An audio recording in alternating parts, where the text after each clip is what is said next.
Hello and welcome back. It's puzzle time with Sudoku Sleuth, and today we're playing Thermonights. Now, Thermonights, I imagine, are knights that, practice in extreme temperatures, which is essentially what I tried to capture in here. Is that frost? Is that sand? You can't really tell. They're just galloping through what could be really, really cold weather with frost being kicked up everywhere, because it looks a little bit whitish, or it could be just lovely pure sand with a bunch of stones in there. Well, I guess we're going to get to find out as we look at today's puzzle. I actually shortened it a little bit so I can kind of have that twist of words on it.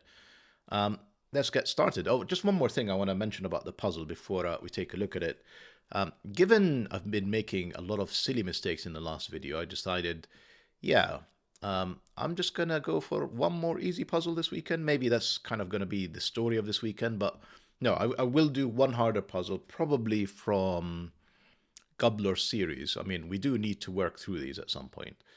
Then we're kind of back to normal schedule after that, and hopefully I am fully back from the jet lag and the trip. Right, let's take a look at the puzzle. So, the full title is Easy Doubles AntiknightThermo by SimplePurpleFrog. It's a very cool name, SimplePurpleFrog. Should have probably used that somewhere in the thumbnail. Right, as you can see, it's not exactly a Sudoku grid. We're talking about irregular Sudoku today. And we're talking about anti-night Sudoku, which are kind of two of the most difficult things for me. The only sort of advantage I see for it today is it's only a 6x6 grid, so it can't be that difficult. Now, irregular Sudoku, we'll walk through the rules now. We've got normal irregular Sudoku rules, so that means place the digits 1 to 6 in every row, every column, and every region. And you can see the regions are outlined with these thicker black lines, so that would be one region. That's another region. They're not necessarily regular, as you can see. Then we have anti-night. So 2 cells, 2 row and 1 column apart, or 1 row and 2 columns apart cannot contain the same digit. I think that's a long way of saying, think of chess knight's move. If that was a 2, then this cannot be a 2, this couldn't be a 2, this couldn't be a 2, and this couldn't be a 2. 2 steps forward, 1 step to the side, or 1 step to the side, 2 steps up. It almost doesn't matter what you can see, as long as you see this L-shape move away from your existing cell, it cannot be the same digit. We also have thermometers, so digits must increase from the bulb end. They are tiny thermometers, they're only 2 cell thermometers, which we're going to have to figure out what all of that means. But if that was a 2, this would have to be 3, 4, 5, or 6. What it couldn't be is decreasing on the thermometer, because that's the bulb end, and on a thermometer, as in real life, digits increase away from the bulb end, or numbers increase from the bulb end. So that's the lower temperature, that's got to be the higher temperature, the higher number.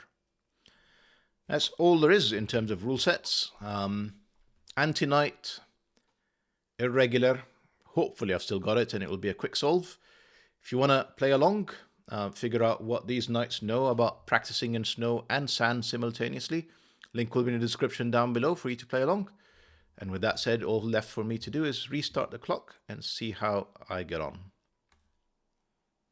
Now, I am actually quite tempted to use letters. Particularly, my memory is of 6x6 grids that these letters in the middle here are very powerful since they see a lot, but maybe I'm going to start with thermometers. I don't know. I'm going to have a think about this. Let's go A, B. Where can A go? Well, it can't be anywhere here. It can't be there because that's a knight move, so it's limited to one of these 2 cells. Similar story with B, except in reverse. None of these are B. B can see all of these, and in fact can see even this cell with knight move from here. That's a B. Then A's are none of these. I'm just taking a look at the bottom right region. That's an A. Already covered this one. We've got A, just looking vertically now. That's not A either. That's A. And then B, that's not B because of knight move. That's B. Yeah, knight moves are, or anti-knight move I should say, are very powerful. You can see A and B. I mean, I don't know why I didn't realize this earlier. With A and B placed in here, they're not in there in this L-shaped irregular region. So A and B are up here, just, well, not this cell. This is an AB pair.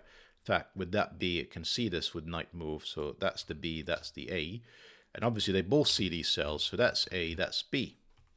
And then the last A and B, well, we've basically pinned it down to this with just normal Sudoku. B, you can see it's only here, with B eliminating every other cell except for this one. Super. Shall we just carry on? If this is C, you can see it sees all of these cells. That's got to be a C. So none of these because it's night move away from it. That's a C. What about in here? Yeah, that's a C. Now you can see we've limited C to only this location in there. And we've basically already placed whatever C is. 6 of them again. Yep, that's 6. Which way am I going? D would mean that's a D. D would be down here where nothing sees it. That's a shame. That's not a D, that's a D. That's a D.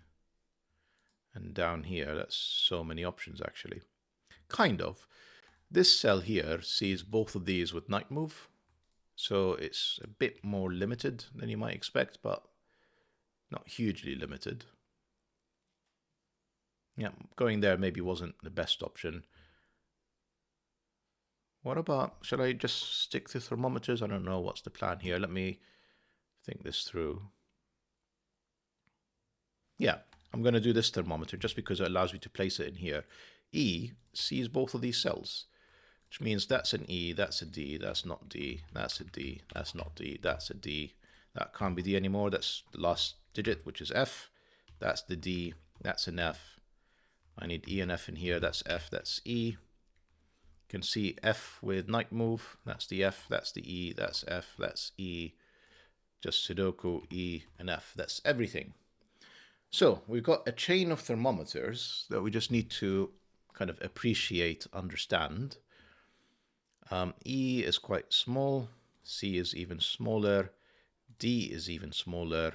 F is the smallest. So is it F, D, C, E, A, B? Yeah. That's essentially it. So that's essentially 1, 2, 3, 4, 5, 6, and a solution to today's puzzle. Nice and straightforward one. I wasn't expecting it'll be around 4 minutes to solve this particular puzzle, so maybe I did pick something that's a little bit too easy, and I definitely owe you a slightly harder puzzle that will last you more than 4 minutes. So look forward for that a little bit later this Sunday. And I hope that you guys enjoyed it. It's a, yeah, nice, let's call it chill puzzle for a Sunday morning.